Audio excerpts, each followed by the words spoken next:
Hello everyone, this is Justin here, Tame Type 1. Today we're going over the third part of the series on affording type 1 diabetes, where I show you how you can afford everything you need to manage type 1 diabetes without insurance, or if you have a high copay, without breaking the bank, without spending too much money. You can do it, it's all here.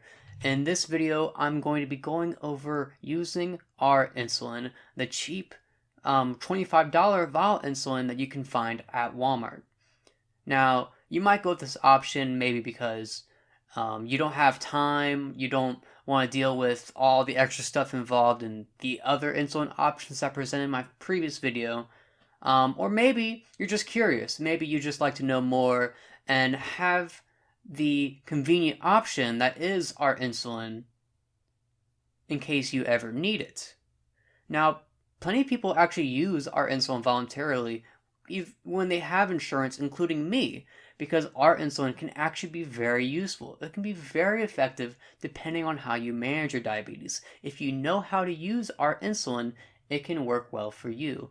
You just might need to change a few things in order to make it work. Now, before I get started on the details of that, I would like to explain a few things. First, we're talking about medicine here, okay? And I am not a doctor. Don't misconstrue this video as medical advice. It's not. The medicine you take is up to you and your doctor. You should always consult with them, not me. I'm just giving this video out as information that you can use in case you ever need it. And speaking of needing it, be sure to share this around with any diabetics you know in case they end up needing this information someday. And through that, they'll be able to use R-Insulin without having any problems with it like we may have heard before. Because you can use R-Insulin just fine, you just need to know how you do it, and that is what we're going to go over today, how to use R-Insulin. First off, R-Insulin is also known as regular insulin. That's what the R stands for, or Humulin R. It is a human insulin that was made in about 1978 or so, and it's made through recombinant DNA technology. Basically, they take bacteria or yeast, they inject it with some insulin-making DNA, so it starts making insulin, human insulin, like the insulin that we make in our bodies. And they copy that over and over, take out the yeast, and boom, you purify it, you have insulin.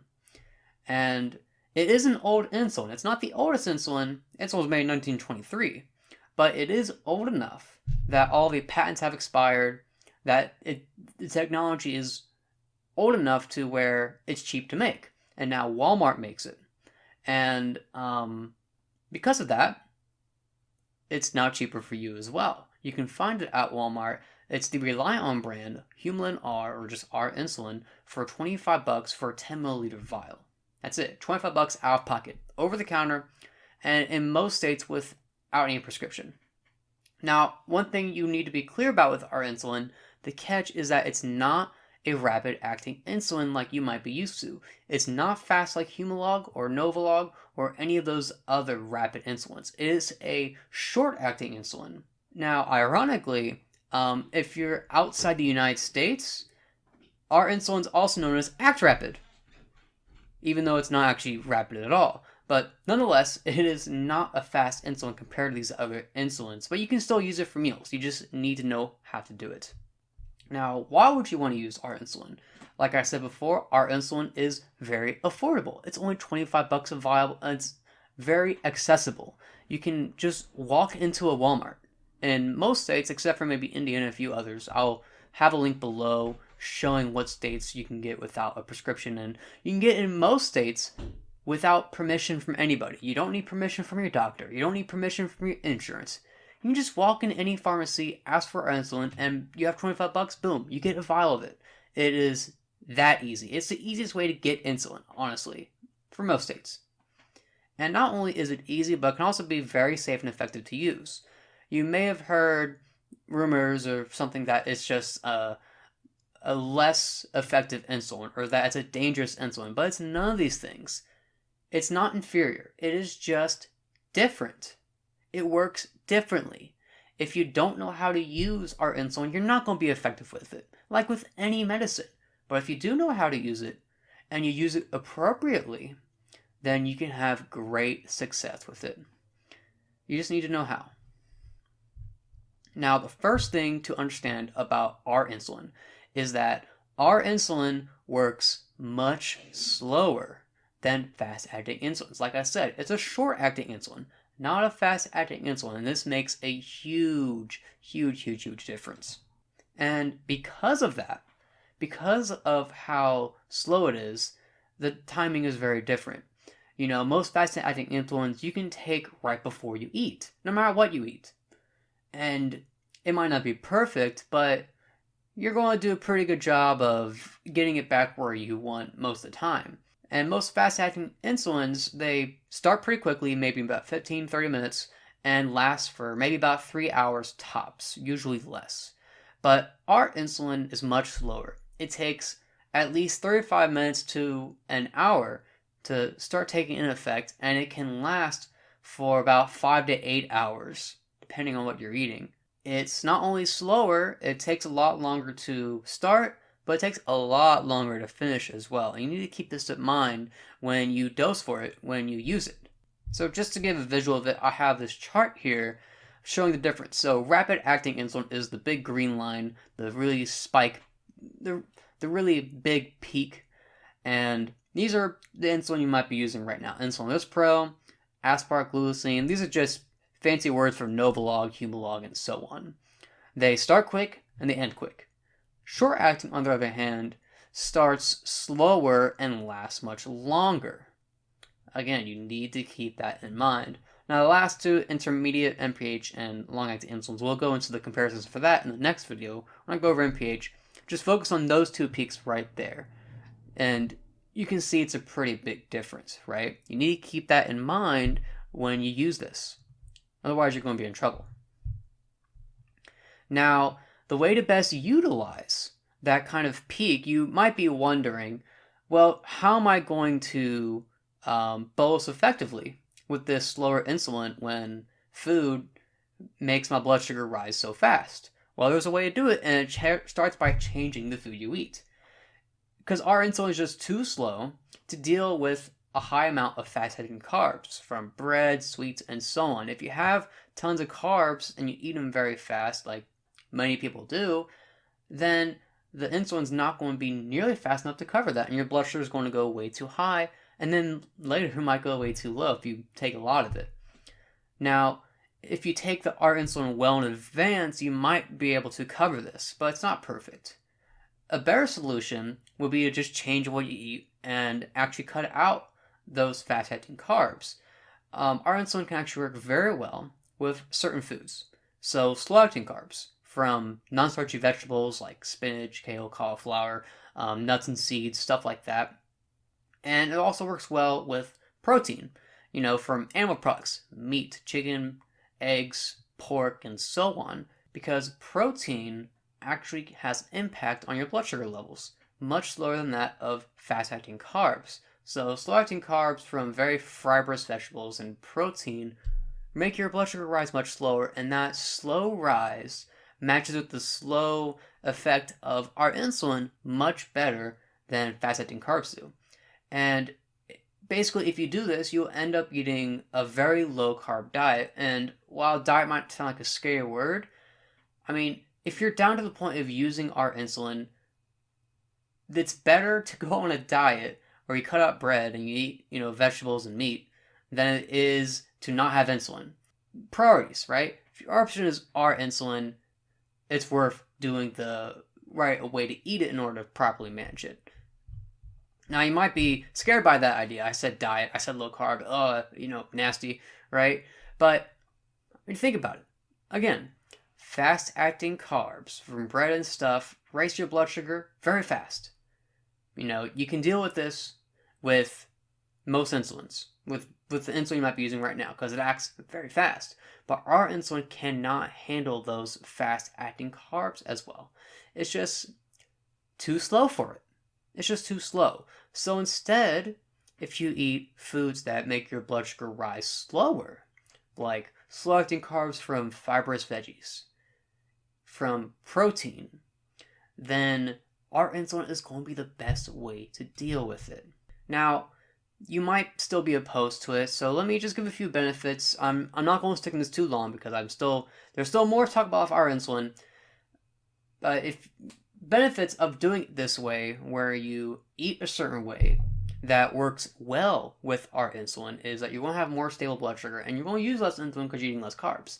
And it's going to be a lot cheaper because R-Insulin, you're going to have less highs, less lows, better food quality that's healthier to eat, because we all know meat and veggies is a good diet in general, less chance of complication in the future because your blood sugar will be better, and it works. It's actually very easy, very effective, and very cheap too. It's what I do right now, and I've had a lot of success with it.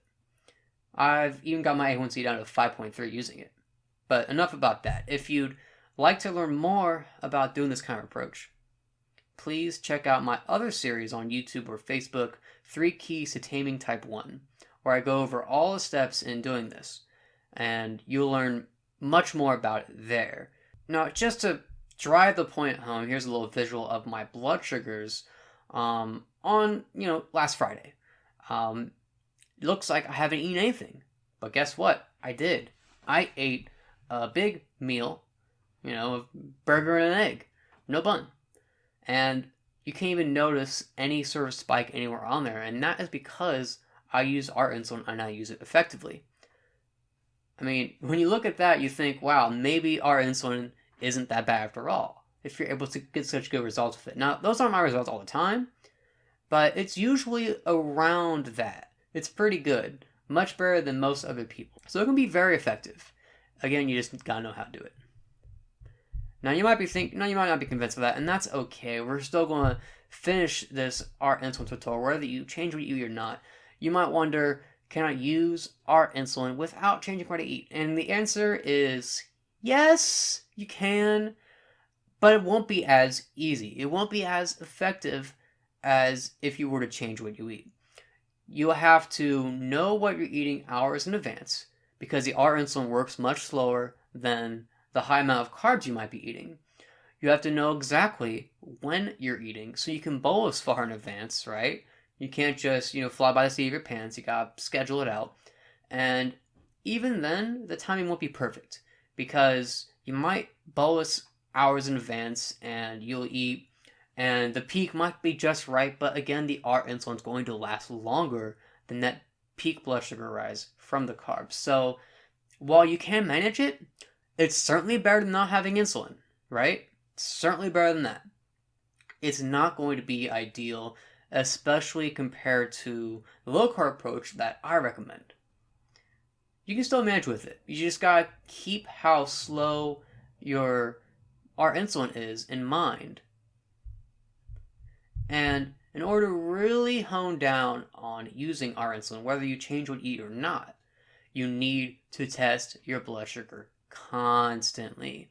This is why I went over getting blood sugar test strips first in the first part of this series, because it is essential, critical, so important that you test your blood sugar frequently when you start using R-Insulin. Without testing, you're shooting in the dark. And when you're shooting in the dark, you might shoot yourself in the foot. We've heard many stories of diabetics, who end up either rationing their insulin or, their insurance runs out and they decide to try R-Insulin from Walmart and they end up in DKA. Why is that? It's not because R-Insulin doesn't work. It's because they didn't know how to use it and they were not testing their blood sugar. So they didn't know that their blood sugar was going sky high, and by the time they figured it out, it was too late. You don't need to end up like that. If you test before you eat and you test frequently afterwards, test as much as you want. You can get unlimited strips for a very good price, like I mentioned. You will be able to see how the R-Insulin affects your blood sugar and how it interacts with the food you eat. And when you can do that, you can make adjustments as necessary and make it work for you. This is critical. If you do this, if you understand how R-Insulin is slower, if you dose with that in mind, and you test constantly to make it work for you, you're going to find a lot of success with R-Insulin, even though it is a cheaper insulin. So, quick review over just R-Insulin. The key points is that R-Insulin is much slower than the insulin you might be used to. Much slower, keep that in mind. And lasts much longer. And if you cut off fast-acting carbs, instead eat meat and veggies, slower-acting carbs, protein, so on, you'll be able to make R-Insulin much more effective for you. Although it's not absolutely essential, I do recommend it. And however you do it, you need to test your blood sugar constantly, all the time, every day, every meal, maybe even once an hour. Just go nuts with it. Test your blood sugar constantly to find out how to make R-Insulin work for you. That is all for now. Just remember, this isn't medical advice. This is me just giving you information. And if you like this video, if you liked the information presented in, like learning how to use R-Insulin, be sure to like the video, be sure to share it around with any diabetics you know, any friends, any family, so on. And follow me on my social media. I have a Facebook, YouTube, Instagram, and Twitter. Give all those a like and a follow to keep up with my content. And we'll see you next time when we go over using NPH, the other insulin from Walmart that you can use not for bolus, but for your basal, your long-acting insulin needs. I'll see you then.